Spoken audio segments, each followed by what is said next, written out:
welcome you to this webinar, which launches the new Investor ESG Guide on private security and human rights.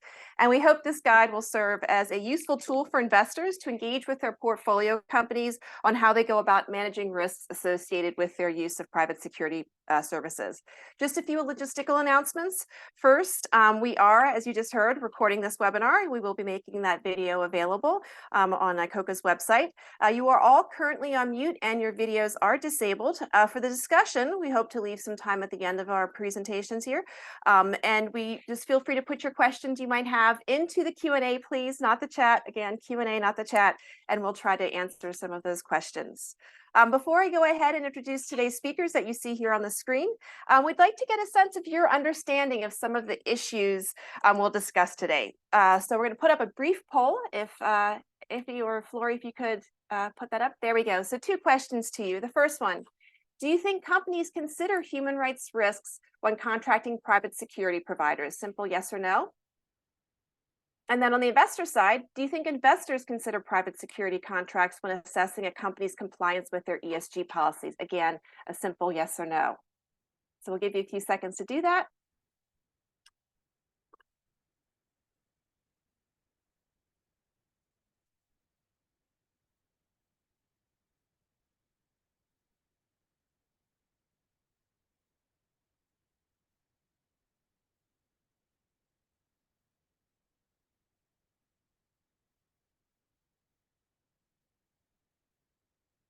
We should have results here shortly popping up. I think these questions should be informative in terms of also what we're going to hear from our speakers today. There we go. So interesting. So it looks like a majority, 63%. Do you think companies consider human rights risks when contracting private security providers? So that's positive. And then the second, in terms of the second question with regards to investors considering their private security contracts when assessing a company's compliance with their ESG policies, also a majority seems to think that that is indeed the case. Although I'd say it's in some, about 1/3, 2/3. So interesting. Well, I think we'll find that there still are probably a number of companies and investors who probably need to do a bit more in terms of understanding their risks. So let's get into the conversation here in 1 second after I do a quick round of introductions. In alphabetical order, we've got Sandra Ottler with us. She is Director of Human Rights Practice Group at Enact, and she is one of the lead authors of the Investor Guide. We also have Chris Galvin with us, who is Head of Outreach at the International Code of Conduct Association, also one of the lead authors. And then we have Richard Graves, Director of Security and Crisis Management at Pan American Silver. Dan Neal, Responsible Investment Social Themes Lead at the Church Commissioners for England. And then last but not least, Isla Prentice, who is a specialist in stewardship on human rights and social issues at the Principles for Responsible Investment. All 3 provided valuable input on the guide. So Chris, let me first turn to you. What motivated the International Code of Conduct Association, or ICoCA for short, to develop this investor guide? And for those in the audience not familiar with ICoCA, can you please tell us a bit about what you do? Well, thanks, Rebecca, and thanks everybody for joining. I'll start with the last first. I'll give you a kind of a brief overview of ICoCA. So ICoCA it's a multi-stakeholder initiative. It was founded 10 years ago, and the mission is to really raise standards in the private security sector and to mitigate risks for clients that contract private security services. We act as the governance and oversight mechanism of the International Code of Conduct itself, which lays out principles for security companies to follow. These are based on existing human rights treaties and international humanitarian law. The main focus of the association has been on complex environments, so conflict, post-conflict states. But the footprint of the association is really global, and we have companies now operating in over kind of 100 regions, territories around the world. So what we do is we conduct human rights due diligence on our member companies. There are around 130 companies that have joined the association, and they range from large multinationals to increasingly small local companies, in many of them in the global south. So when a company approaches ICoCA, what we do is we look at their policies, we look at their practices to make sure that they're aligned with the code of conduct. We look at their ownership structures. We look at their history of operations to see if there's any red flags that raises. And if they're admitted to the association, then they have to report to us on an annual basis against a series of indicators that we've developed, all kind of connected with the principles outlined in the code. And we monitor their operations. So we go in country, we talk to them, we talk to their clients, we talk to stakeholders on the ground, affected communities. And increasingly, what we do is a lot of capacity building. So we have training courses for our companies on topics like things like the use of force, on the prevention of sexual exploitation, abuse, etc. So private security companies usually approach us because they've seen a reference in a tender from a client. So that would either be a requirement that a company's got to join ICoCA, or a preference, given to the association. And getting to your question about, why produce the guide itself? Well, we haven't seen, frankly, enough uptake of the standard by the users of security services. So unfortunately, what we see a lot of the time, and we get feedback from our member companies, is that procurement decisions are often made by clients based on cost. So they'll do a technical analysis and then do a financial analysis, and often the weighting goes towards financial, and a company will select a security company because it's the lowest bid. And there's really been a kind of a race to the bottom in the sector. And one of the reasons producing the guide is that we feel that investors have potential leverage over portfolio companies, and we want to make the most of that leverage. We want to raise awareness amongst the investor community that clients that contract private security providers are running real risk, so material risk, which can be operational, financial, reputational. And of course, there are real salient human rights risks when you're contracting private security providers. And so, what we hope the guide will do is to really provide a path to do due diligence on portfolio companies, so that to ask the right questions to make sure that they are doing their due diligence on the security providers that they're contracting. Great, Chris, that's really helpful to understand. And actually, that takes me to a question I want to ask you, Sandra. Chris just spoke about, trying to find ways to address the types of both salient human rights risks, but also material risks that private security providers can pose to companies. In your research and developing this guide, I'm sure you've come across a number of those risks. And I'm wondering if you could elaborate a bit for us on those. In particular, what sectors are we talking about? Which sectors use private security, and what type of geographies are these risks most predominant? Thank you, Rebecca. Yes, indeed. So I would like to start with the perspective that surprisingly enough is often forgotten, and that is the labor impact on the security workers themselves. I don't know, perhaps it's because we often actually don't see them, or they're somehow invisible to us. We know that they are amongst the lowest paid for sectors.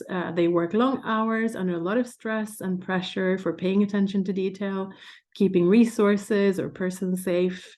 They may be employed, but many are also subcontracted labor or self-employed individuals. And therefore, many of them will not be a member of a union, be covered by collective bargaining agreements, have access to social security, sick leave, insurance, maternity leave, etc., or maternity leave for that matter. A second category of impacts you could kind of cluster when you talk about private security and human rights is perhaps what most people think of first, which is risks relating to the use or the mandate of power and force. So abusing this power mandate that comes with the assignment of providing security in any given context.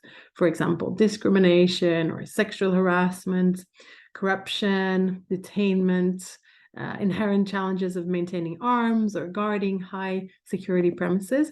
And here the affected persons would be local communities or any kind of those persons surrounding the facility or the place where security is being provided.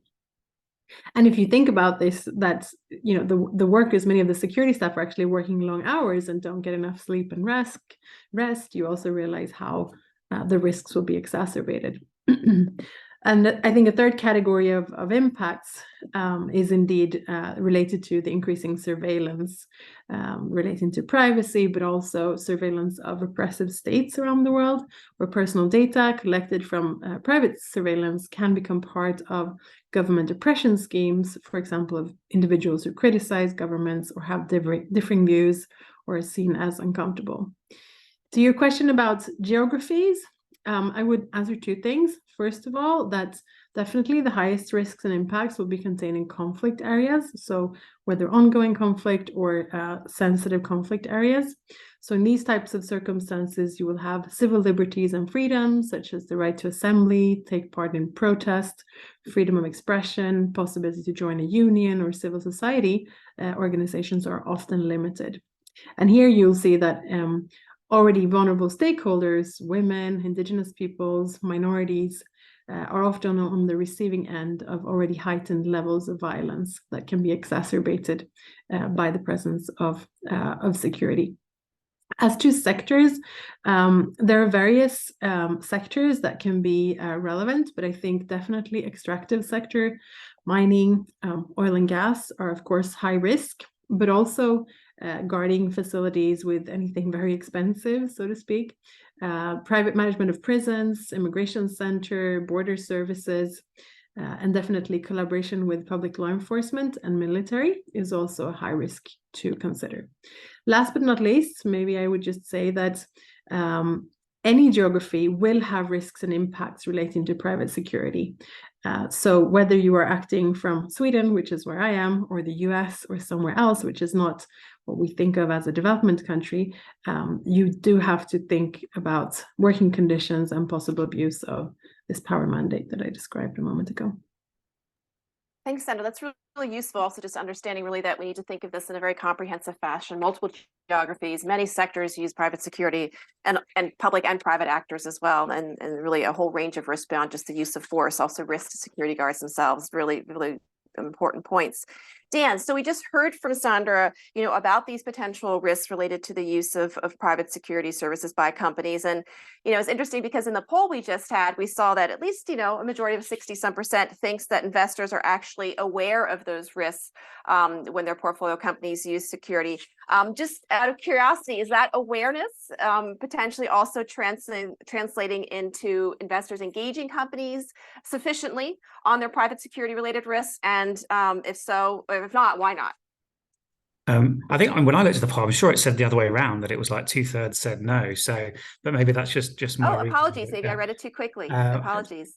So thanks. Firstly, I'm not a representative of the entire investment sector, so that's just something to caveat there. And it's worth bearing in mind there's different types of investors. So there's a couple of questions you're saying, and part of it is the why behind it.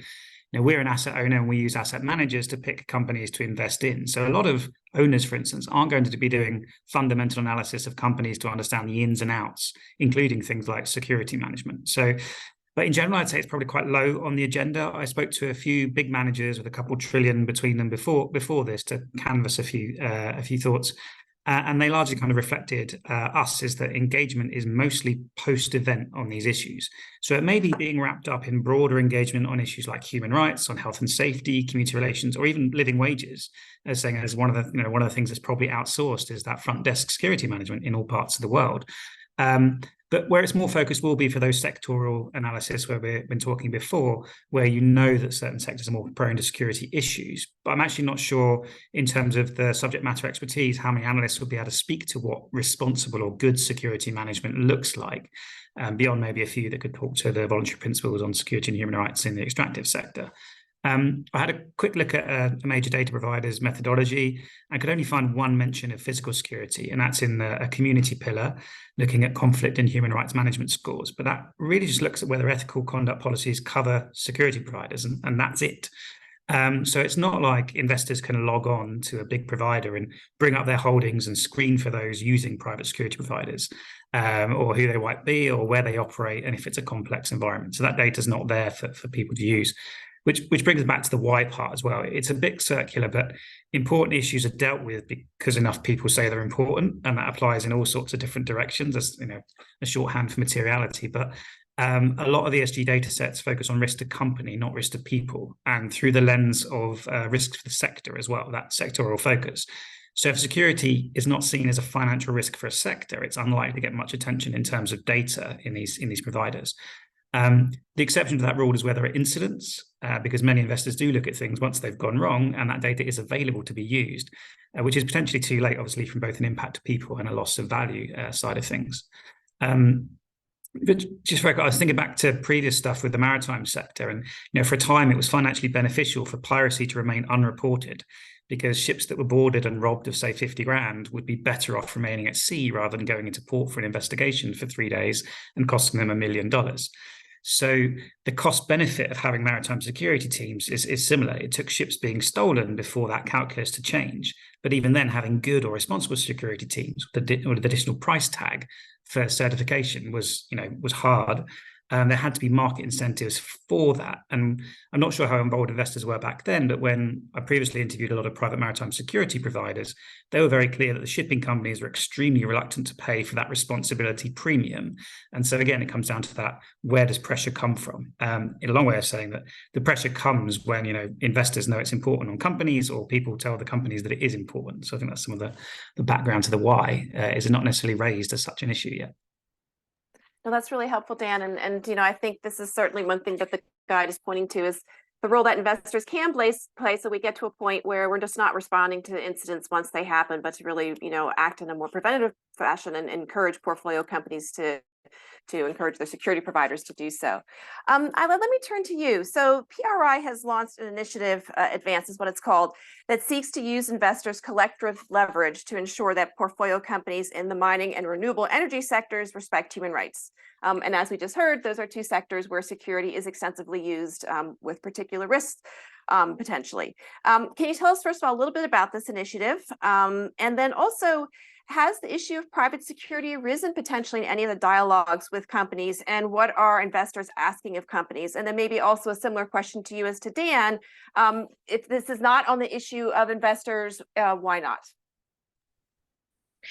Thank you, Rebecca. Yeah, so Advance is PRI's flagship initiative on human rights, and the objective of the initiative is to bring institutional investors together to take more ambitious and also concrete action in their stewardship activities on human rights. So Advance launched almost a year ago at PRI in person, and to date we have 255 investors who are endorsing the initiative, which represents $37 trillion on assets under management. And of these, 115 investors actively participate in company engagements.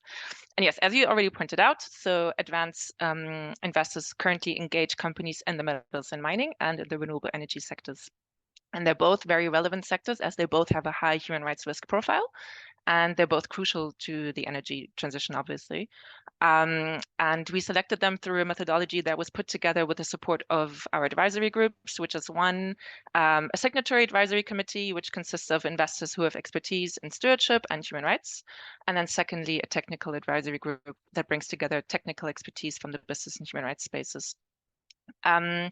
So at first, it's very important to point out that we are at quite early stages in the engagement. So as mentioned, we launched last year, or not even a year ago. So far, the group's focus has been mostly on first, understanding how the companies are embedding the human rights within their governance.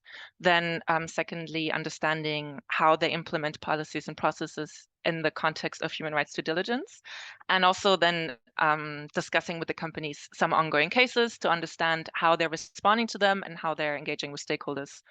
So analyzing these ongoing cases usually helps to see whether they point to any systematic issues in the way in which companies operate with respect to human rights. So that can be a really good entry point. So currently, investors are still defining the scope of their engagements. They have been asking companies about their human rights impact assessments to understand, and then also to prioritize the most salient and financially material human rights issues. And we also expect PSPs PSP issues to come up in conversations as well, but it hasn't been featured prominently to date. So as mentioned, as the investors are currently still finalizing their strategies, we've also encouraged them to focus on short-term, medium-term, and long-term objectives to identify milestones that they can then ask the company to meet in order to meet these objectives. And of course, we're monitoring that these objectives align also with the advanced objectives. So while PSPs, sorry, I'm going to use this abbreviation because it's just much quicker, haven't come up prominently yet, it is of course very much in scope. So there are 3 objectives set for our advanced engagements. First one, for the companies to fully implement the UNGPs, so the United Nations Guiding Principles on Business and Human Rights. Secondly, to align their political engagement with their responsibility to respect human rights. And thirdly, to deepen their progress on most severe human rights issues in their operations and across their value chains. So you've asked, why isn't it more on the radar of more investors? And I think, I mean, Dan has already pointed it out, and I agree. So although it hasn't come up in advanced engagements yet, we have seen some investors engage on PSPs in the extractive industry, but we haven't seen it being raised in the context of engagement in other sectors. And then there may be many reasons for this, but we think what it could be tied to, and this is what Dan mentioned, so first one being awareness. So companies often operate in complex environments, and so capacity and expertise may be an issue. And I also believe that there's also a challenge in the fact that the risk to the labor rights of the security personnel, and then also the personnel's impact on people and communities, is not always fully understood.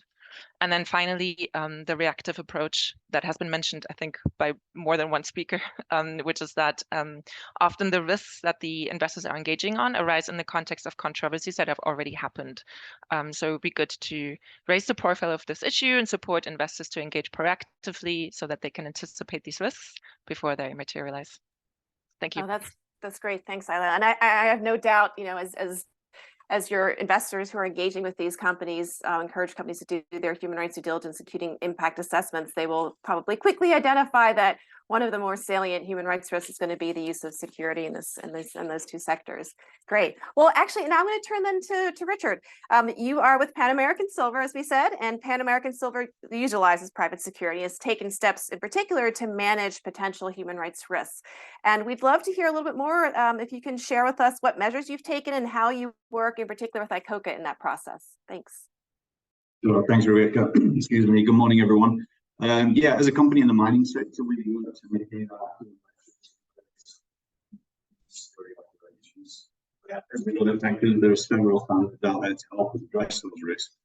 And while those standards are relevant and essential for the company regarding our relationship with our security providers, they do focus on our company and the relationship with the provider, which means the security provider, in our experience, is only required to implement those standards.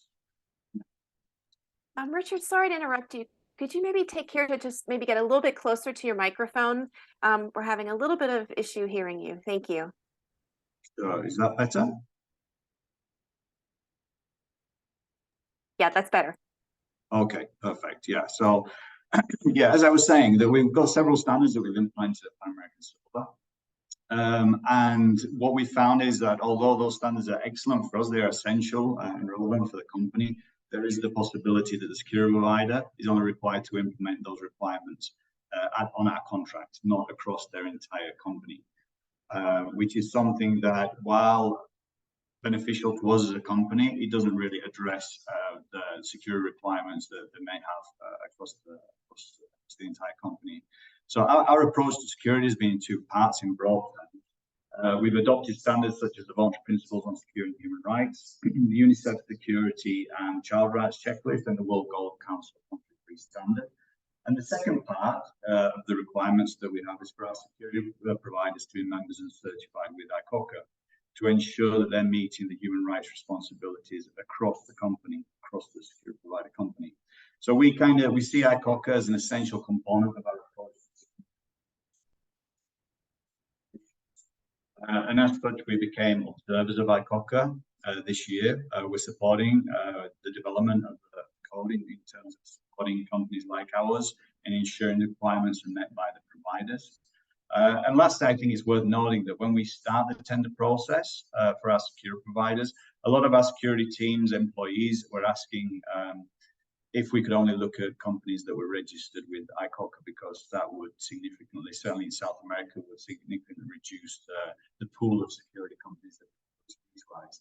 With the interest of trying to not only improve the security in terms of security responsibility at our operations, but the security standard in country, we took the decision that we would require the companies to commit to becoming members and certified with ICoCA, but they didn't necessarily have to already be members to complete the recruitment process. It wouldn't be marked against them that they weren't currently members, as long as I say, they commit to joining during the first year of the contract.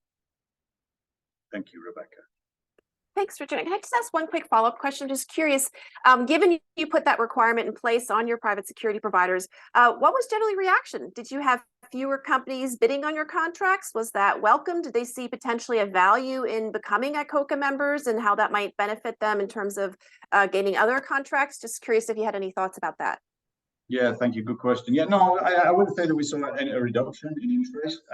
There were several questions about the standard, about what the requirement would be. You know, for example, some countries in South America, the security industry is not as developed as it is in other countries, so they were unaware of some of these standards, including groups like Voluntary Principles on Security and Human Rights. They weren't aware of that when we first started putting that in place. So there was a process of education. We provide a presentation on what the requirements are for them to go through the process, and also to evaluate what the cost implications would be, what the amount of time they would have to dedicate to putting that in place.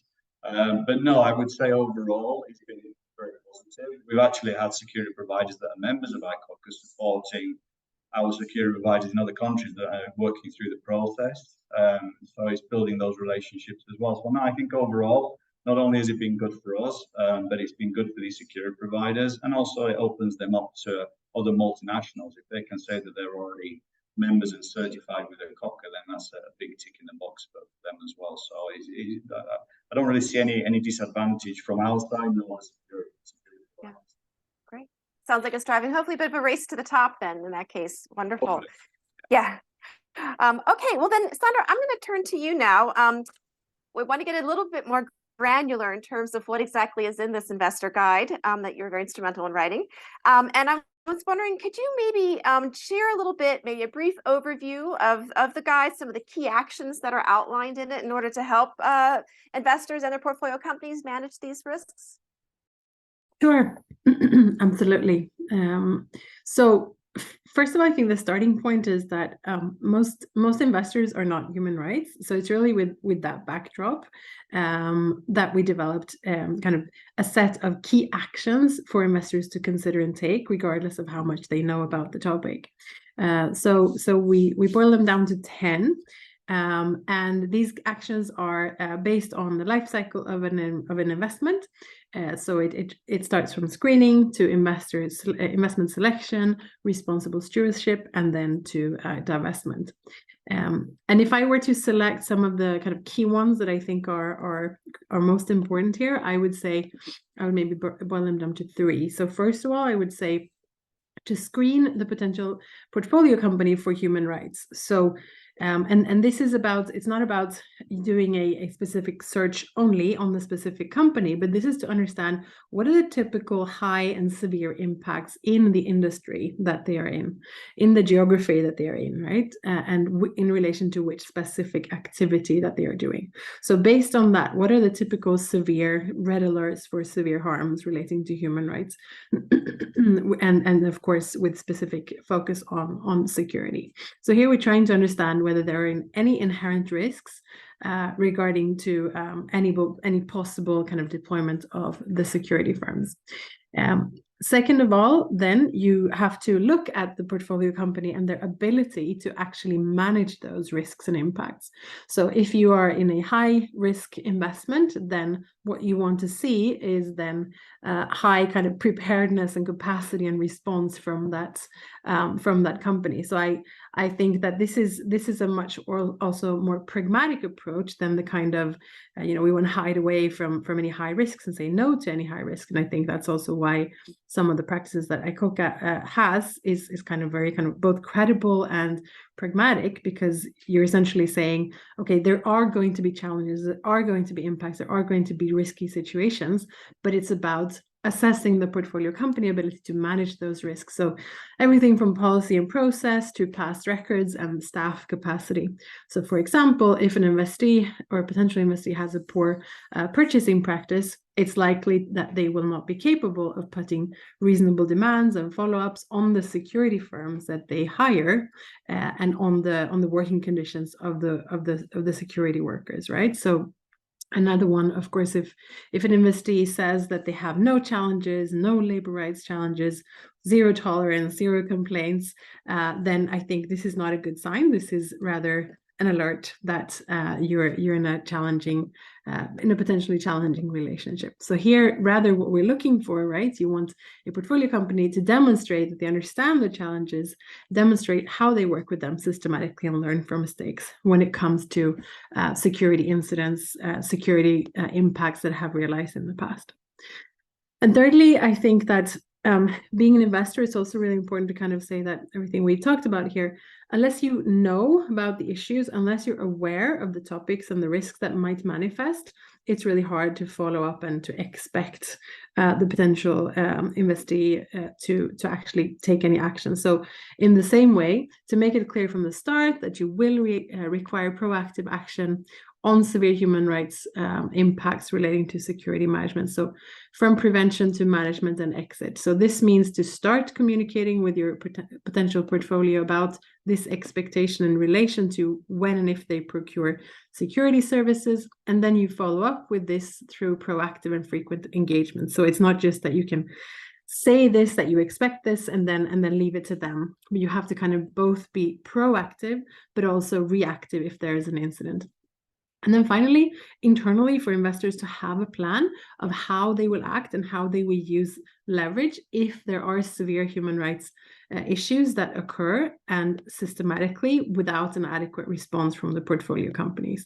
Because again, I really want to say that we're not talking about the kind of cut and run approach, but really the challenges will happen. It's about how you manage those issues and how you learn from those processes to really kind of proceed with the challenges and how you learn from them. So finally, I would like to say that not everyone has to be an expert on human rights, but I think that everyone at least should be aware of key red flags, and use of private security staff is definitely one such flag.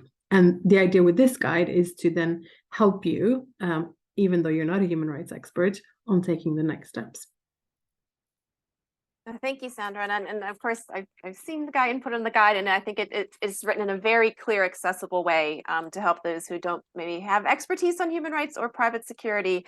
But that was really helpful. And I just want to, by the way, encourage folks, if you have any kind of questions, please do put them in the Q&A function. We'll be getting to the discussion portion of this event in just a few minutes here. But so Sandra, yeah, really helpful. Also, I think the way that the guide breaks down this in terms of the investment life cycle, but also emphasizing this is not just about, pre-screening before you do an investment. This is about an ongoing process that investors should be taking in terms of understanding, where those risks lie with their portfolio companies. And also I appreciate the advice to have a plan ready in place when those risks are not adequately addressed, to try to not cut and run, but make changes if possible. And if not possible, then to think about what responsible investment may need to look like. Okay, well then, given that background that we've gotten a bit of in terms of what's in this guide, the meat of this, Dan and Ayla, question to each of you, maybe Dan first and then Ayla. So in light of the actions that Sandra has just shared, some of them there, which of those do you think investors are readily able to undertake, and which pose the greatest challenge potentially to investors, and why? What tools do investors need to have that support to undertake these types of measures? I was thinking through that as Sandra is talking. I think Part of the challenge is placing this within the broader context of human rights due diligence. And not necessarily all investors are there yet on doing human rights due diligence. So I think that's a kind of broader challenge to recognise for the investment sector. So this is a quite niche and specialist topic in some respects, to even know what you're looking for, how to engage companies on, if you're doing it as part of your broader human rights due diligence. I think there is the flip side of that, is whether companies or investors may take the view on looking at it through an ESG risk to value sort of approach as well, and doing that mapping. But both hit up against barriers quite quickly there, which is really to get that mapping and that understanding of the picture. I think you can pull out quite quickly high risk sectors and see those companies and know there's going to be issues there regardless of where they're operating in the world. But if you wanted to take a systematic approach to all of this, if you look at a company that's headquartered in Germany that has 3,000 global operations and it has security at every single one of them in some form or other, and how do you do that mapping? How do you cross that? You've got 3,000 companies and each of them has hundreds to thousands of operations globally, and all of those may have security issues on that piece. So I think the challenge is sort of trying to wrap your head around that part of it. And either taking an approach to go, okay, we're going to look at this from a narrowing down our risk triage perspective and just focusing on where we think may be the most egregious human rights risks. Or do we take it on a sort of systematic basis around this is how we look at companies and how we want all companies to be stewarded, and do we need to set global expectations? So very much like Richard was talking about of what goes into contracts, if you say we've got a human rights expectation that all companies respect human rights, actually do you need to be saying we also expect this is how you approach and integrate human rights into security, and these are the things you're looking at. So I think Sandra said most of that with the tools, they're all there, but I think it depends on what kind of approach an investor is going to take as well in the first place. Thanks, Dan. I'm just going to turn right to you, Isla, if you want to follow up with your perspective on this as well. Yes, I'm gonna pick up on a couple of points that Dan mentioned as well. But in terms of actions, I'd say that incorporating engagement asks into investor stewardship activities is one of the actions that they can already undertake now. So, for example, asking the company questions about where the company is doing business, and whether the company has had any relevant human rights risks or controversies before. And that is why having these engagement asks fleshed out in the ESG guide is incredibly useful, because the guide lists possible questions for investors to identify, so to ask companies to identify risks that can be tied to PSP issues. But having said that, to analyze and then also to act on the responses that companies give to these questions, it's also necessary to have the relevant expertise for which we need more capacity building in the industry. And to enable more capacity building, collaboration among investors as well as with civil society organizations like ICoCA helps to get a better sense of the challenges and to also formulate company expectations. So speaking with experts and other stakeholders then equips the investors with the required awareness that I mentioned earlier. And that way investors can then address these risks in a much more proactive manner, because with the awareness that these risks encompass quite complex dimensions, which can stretch from labor right issues to contract clauses, the investors then know how the risks can unfold and also how they can be prevented and mitigated. So ultimately, and then also to summarize, so because you asked for tools that would be required for investors. So I think some of these tools are first guidance, which has been said, and this is obviously why the ESG guide that your ICoCA is launching now is welcomed.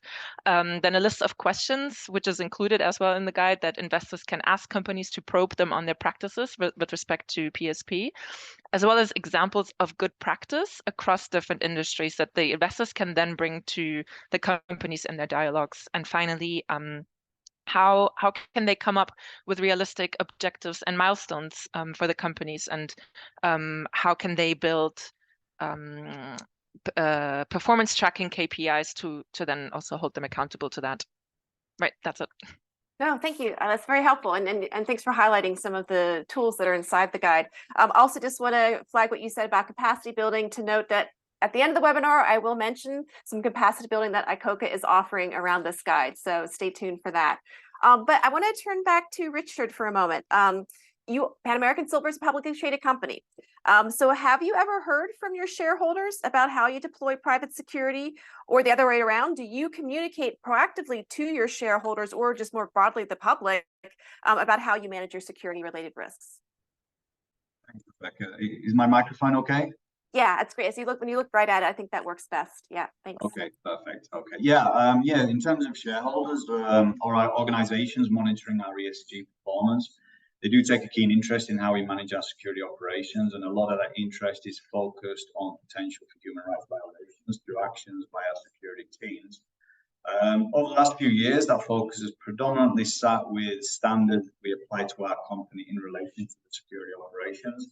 But we have noticed over the last year or so, last couple of years, that some of those groups are beginning to ask questions about us, the security providers as a company, not specifically, although obviously it's still relevant how they're performing at our operations. They're asking questions that relate more to how the security provider runs their company as a whole. And one of the advantages of the standards such as ICoCA that we found is that interested investor groups and ESG data providers can quickly assess how we manage our security operations simply by our confirming if we're aligned with those standards, such as the voluntary principles, such as UNICEF Child Rights Checklist, and if our security providers are members of ICoCA, as 3 examples. And these interested parties immediately know what that means in terms of our security operations, in terms of the training that we require for our guards to receive, how we're interacting with communities and public security in terms of security operations, and the responsible management of the security by the provider company. In terms of reporting, last year we began reporting on our security operations in greater depth in our sustainability report, which is available online if anyone would like to see it. And that's something that will continue moving forward. Our compliance with the security standards is reported at the board level, so our oversight of security really reaches across the whole of the company, and that's from our security supervision teams right up to the board. Thanks, Richard. That's really helpful. And given the fact that Dan said one of the things that investors need is to have good access to data, and I think Dan, you had said that you had only found one ESG data provider that had some elements of private security being considered in the data. It's good to hear that potentially some companies, who are kind of forward-thinking and adhering to standards like those of ICoCA are self-reporting on this. So hopefully, with that self-reported information. Go ahead, Dan. You wanted to say something? Sorry, just don't want to bash the ESG data industry. More that I looked at one of the leading ones and found one indicator rather than only of one. That was the only one you found. Okay, good correction. Now, don't want to bash the ESG data industry, although I'd be surprised if we find too many who do have data on this, but just a guess. But on that note, and also having just seen the question that was posed in the Q&A by, where was it? Well, it seems to have disappeared. Could that be the case? Sandra, I saw you starting to answer the question, but it was exactly the question that I was going to ask you. Namely, given your role in EFRAG, which is a shorthand acronym for the European Financial Reporting Advisory Group, that is a group that was tasked with developing the European Sustainability Reporting Standards for all types of non-financial corporate disclosures. I wanted to ask you, given that we've heard there's very real material and human rights risks, such as labor rights risks associated with private security with regards to certain sectors like extractives, to what extent did the issue of risks linked to private security feature in the discussions that you had within the EFRAG around, for example, workplace disclosures, around sector-specific disclosures? And it just maybe for those of us who may not be so familiar, can you explain how important is such data for investors' ability to make sustainable investment decisions? Yeah, thanks, Rebecca. So in the development of the European Sustainability Reporting Standards, so there are different layers, right, of the standards. So there's the general ones, and then there's the the topic specific, so social, environmental, and governance. And so in the development of the kind of two first layers, the general and the topic specific, we have focused on the most material and severe impacts for companies to disclose on a general level. So impact on the workforce that we discussed before, and those most vulnerable are of course at the heart of that conversation. Many of the typical impacts for private security industry, some of which we have talked about today, such as social dialogue, being a member of a union, wages, working hours, social security, they are covered by reporting requirements of the topic specific standards for social. So social 1 to 4, which covers own workforce, workers in the value chain, local communities, and end users. So the reporting standards, I think, now do serve as a good starting point for those disclosures that are also required with regards to private security. With regards to the sector-specific disclosures, they are still in the works and forthcoming. And to be honest, maybe that's where I think we'll see more of the specific disclosures relating to private security, that might be raised more specifically. As to your question on how important is this type of data for the investor's ability to make human rights respectful investment decisions, I do think, again, it's right now it's a starting point. I don't think that you will ever have kind of all the data you need. I still think you will need the engagement level to find out the details, but definitely, and this is the question I think was also posed in the Q&A here, I think that what it will do is kind of raise the threshold for where the start of the conversation takes place. So it will enable you to have a much more kind of granular, informed evaluation of the potential portfolio companies' ability to manage the impacts that they have and that they face. So both kind of really the action points that we talked about before, both the inherent risks relating to the industry and where they operate, and also the ability to actually manage those impacts. And I think that's also kind of will serve as kind of killing some of these arguments relating to, oh, but we don't really have those kind of challenges or something. I think it would be helpful to have, that start of the conversation to say, this is an industry-wide challenge. How are you managing these? We see that you have these issues and that you have this due diligence process. How are you focusing on your procurement of private security forces? So I think it's gonna raise the bar and increase the possibility for those investors that do want to take human rights seriously to actually engage and have more effective efforts and success in their efforts to ensure kind of better alignment with international standards.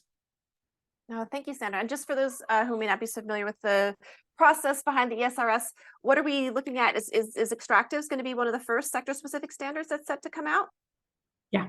It will be. Okay, great. That's good to hear. Okay, wonderful. So I'm going to turn now, before we ask a closing question of Chris, I'm going to first turn to some of the questions that have been appearing in the chat. And I think, Dan, one in particular is for you, which, although I would maybe just open this up to others as well. The question is, noting your point that asset managers are not addressing the risks of private security provision when they manage funds. And so are these for asset owners, I guess, to address? Is this a acceptable position? I think the question being, should not asset managers be addressing this issue where the relevant high-risk sectors are part of an index or fund? How can we build asset managers' capacity on this? I guess it goes back to a question that I had, and I think it was either Isla or Sandra who raised this. Many of the asset managers, potentially even some on this call, are passive managers, right? They have investment in funds that contain hundreds, if not thousands, of companies. Majority of which may all be using private security. So I guess the question is kind of also, how do we go about doing some of this prioritization? What do we need to look to? I mean, certainly we've heard sectors. What other factors might play into this? And then maybe Dan, and then maybe Sandra, if that's something you want to jump into on as well. Sure. So just say as well, I don't think I was quite throwing the asset management industry under the bus either there. What we were saying was that I don't think necessarily many managers are engaging on this issue, but also the risk point, right? So when someone says the risk of private security providers, there's risk to whom? So we're coming on this talking about basically risk to people and the human rights risks on that side. I'm absolutely sure that if it's seen as a financially material risk, that it will be being managed by like the active managers, etc. So yes, I mean obviously we'd love to see managers addressing this issue. I think in terms of building asset managers' capacity, there's sort of like from an owner perspective, I think there's ways of like what expectations do you put on your asset managers, and for instance, in terms of how they respect human rights, and are those the kind of asset managers that you recruit and use, and do they look at these issues? But similarly, like what we're talking about today, there's investors who've been supporting and building out the toolkits that are there and doing the awareness raising from that. It's like it's part of that broader capacity building for the managers. So I think there's, in both respects, there needs to be that sort of that push for people to use these tools and to understand they're out there. But similarly, they also need to be created in the first place, which I think is part of that broader approach. Sandra, is this something you wanted to jump in on as well? No, I mean, just to supplement with Dan, and I think that the connecting this back to the other question, I think the benefit of having these kind of disclosure requirements is that you're kind of raising the bar and telling an entire industry you have to find solutions to this. Right now, being a consultant to individual companies and investors, it's very much redoing the same type of capacity building and training and addressing over and over. But I think now it's like, these are your salient issues in this industry. You have to find a solution. And so in the same way, if you have specific investments in specific geographies and specific industries, you know that private security will stand out. So hopefully that will also mean that the excellent practices that ICoCA has built up over so many years, and to be honest with you, when I started looking into ICoCA's tools, it was really like a joy to my due diligence practitioner heart, because there's so many tools and there's so much there that you can access and draw inspiration from. And these are issues that everyone who've made the investments that you are making will make again. So there are no questions that you're asking for the first time. So I think maybe that's a little bit besides your point, Rebecca, but I think that this is my hope, at least with this kind of new emerge of disclosures, that index funds, asset managers, you'll not have to reinvent your own wheel, but you can really draw from what's out there, and there will be an industry raised bar for the financial sector. Yeah, exactly. And then I should just note that there are very useful annexes also in the guide in terms of detailing the types of human rights risks we're talking about, detailing which risks, and kind of low, medium, high there are for various sectors and geographies and particular types of security services. So there are obviously a whole range of security services. So a lot of it is readily at hand and easily packaged. So, but on that, I want to actually turn for a second to you, Chris. We have a question from Mark Bergfield from the UNI Global Union in Europe. How are investors working together with labor unions in the private security sector? And that maybe not something you can speak to per se. Maybe we'll turn to Dan and Isla for that part of the question, to ensure the validity of their information and that the information leads to better human and labor rights outcomes. I'm usually interviewed for ESG reports from several private security companies, but I've never been interviewed or contacted by institutional investors, despite us having written extensively on investors' engagement on workers' rights in the private security sector. And I thought maybe, Chris, maybe you could start us off and just talk a little bit in particular about some of the work that you have done with UNI Global Union. If I'm not mistaken, you also recently brought out another guidance with regards to workplace rights issues. Yeah, thanks, Rebecca. We did. That was launched last week, and I will share the link shortly.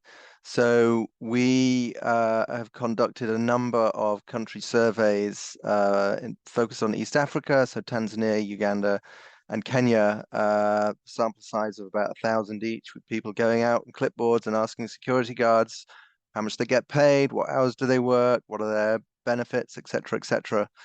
And as well as a global poll survey that we did, and working with UNI Global Union, and really it's confirmed what we kind of already knew, but we now have very solid data, and that's one of the issues that's been brought up in this discussion. Is it's very hard to get data, and now we have that, and what it shows is really troublesome. That private security personnel are the kind of lowest socioeconomic graphic. They're paid very, very poorly. They work incredible hours. They have no benefits.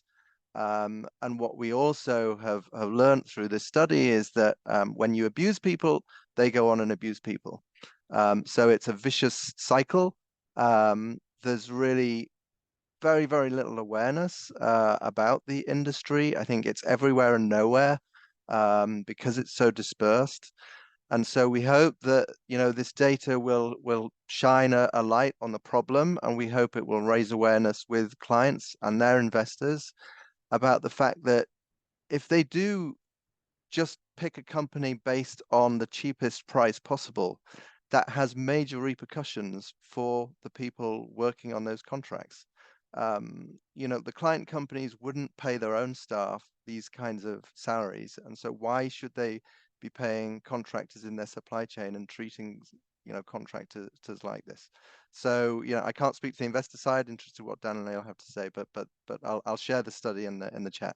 No, thank you. But actually, before I throw it to Dan and Ella, I don't know, Richard, is this something you wanted to speak to at all with regards to perspectives on I guess, the state of affairs with regards to working with unions or generally the industry? It doesn't need to be specific to Pan American Silver, but across the industry. I mean, is there a good awareness of the kind of labor rights issues that private security guards are facing?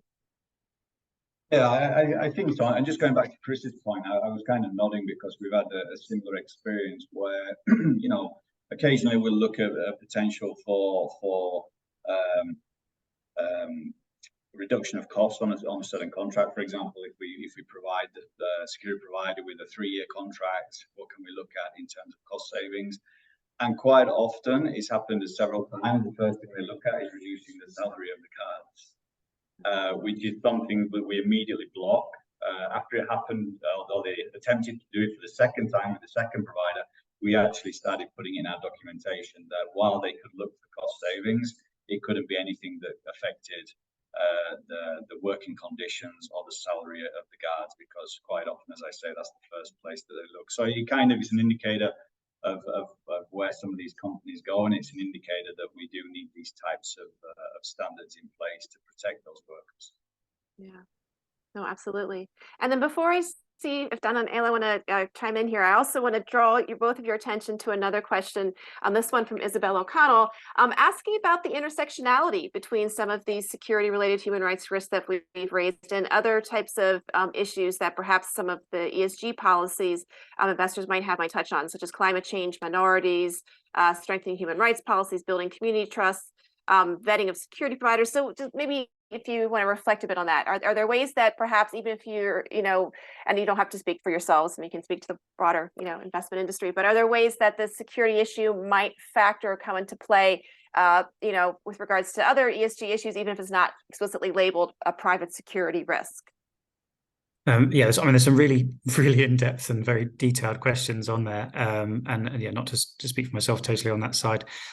On the unions point and that broader piece, I think part of this as well is understanding limitations that investors actually have. If you look at the number of staff that would be there to engage on these issues, particularly on things that have sort of deep subject matter expertise requirements on there.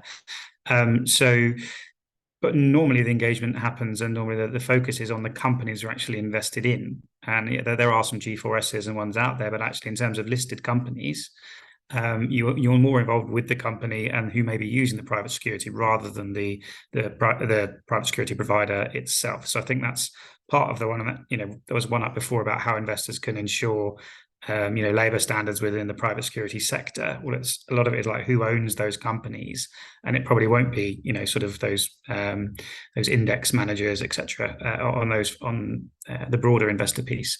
On Isabel's question, I think you're really talking about like intersectional experts there as well that can bring all these pieces together.